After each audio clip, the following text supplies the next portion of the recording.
headed to Washington this morning. He is going to meet with senior White House officials and members of Congress. So the mayor and several other mayors from big cities all around the country, they're expected to beg for federal help from the president. They cannot deal with the surge of migrants. Briella Tomasetti has more from the East Village this morning. What's going on where you are, Briella? Yeah, there was some movement this morning, Rosanna and Bianca, where we are. I'll get to that in just a moment. But again, I can't stress it enough. This is not an unfamiliar conversation. The mayor has been down to Washington before to talk about this specifically, and he has repeatedly said all options are on the table. One of the newer options we're talking about is this makeshift reticketing office here in the East Village behind me. It's at a former Catholic school. Now, that building officially opens at 9 o'clock, the office, I should say, but there were some people outside this morning here with their suitcases, waiting out in the cold. Some workers just arrived a little while ago. They did open the doors so those migrants, asylum seekers, could go inside. Mayor Adams is in Washington, D.C. today lobbying President Biden and Congress for more help in combating the migrant crisis. Adams, along with the mayors of Denver, Chicago, Los Angeles, and Houston, wrote a letter requesting an urgent meeting with the president.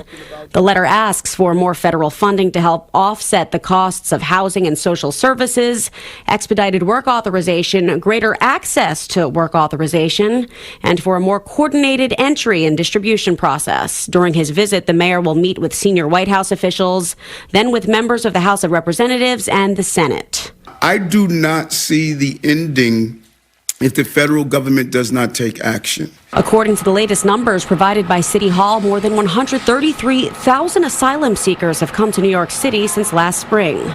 The mayor and governor have already taken multiple trips to Washington in regard to this issue.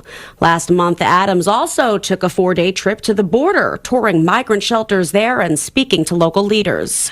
I cannot elevate the point enough that everything is on the table. This week, the city opens a new shelter at Brooklyn's federally controlled Floyd Bennett Field with the capacity to house 2,000 migrants, including families with children. The Adams administration is standing by new policies to shorten shelter stays from 60 to 30 days and directing migrants to a reticketing office in the East Village once those 30 days are up. There, the city is offering to buy asylum seekers a one-way ticket to any state or country of their choosing. Those who don't wish to leave will have to wait for a bed to open up. It is not an unlimited amount of time that you can come here. So when we give you 30 days, that means that you should be thinking about what you want to do at the end of those 30 days.